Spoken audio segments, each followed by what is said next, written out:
problématiques de la 5G, il y en a plusieurs. La première problématique, c'est que on va mettre de plus en plus d'antennes pour couvrir le maximum d'objets. Comme l'idée c'est d'avoir le maximum d'objets connectés, il faut de plus en plus d'antennes pour pouvoir couvrir tous ces objets-là. Et donc on va avoir une multiplicité des antennes. Ça c'est la première des choses. La deuxième chose, c'est que les antennes jusqu'à 4G, ça envoie globalement, j'allais dire un gros brouillard, une onde répartie de façon homogène. Et si tu as un téléphone qui est dans le faisceau, tu captes l'antenne. Si ton téléphone n'est pas dans le faisceau, il capte pas l'antenne. Ce n'est pas une antenne intelligente. La 5G, la différence, c'est que c'est une antenne intelligente. C'est-à-dire que l'antenne va être capable de repérer qu'à tel endroit, il y a un téléphone 5G et il va lui pointer un faisceau directement sur le téléphone, donc vraiment de façon très focalisée. Et ça, c'est la grosse problématique. Parce que si tu prends par exemple une ampoule électrique, tu vois les ampoules de 100 watts. 100 watts, donc les anciennes ampoules à incandescence.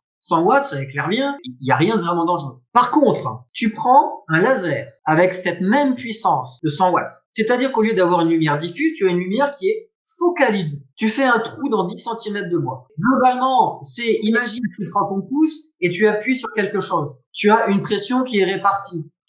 Alors le fais pas évidemment. Tu mets la même pression sur une punaise. Tu le feras pas longtemps parce que la pression est répartie sur un seul point et ça fait un trou. Tout à fait. Très bien vu comme image, ouais. C'est là la deuxième grosse problématique des 5G. Alors aujourd'hui, les fréquences de 5G, c'est du 3,5 GHz. Donc c'est typiquement la fréquence de la 4G+.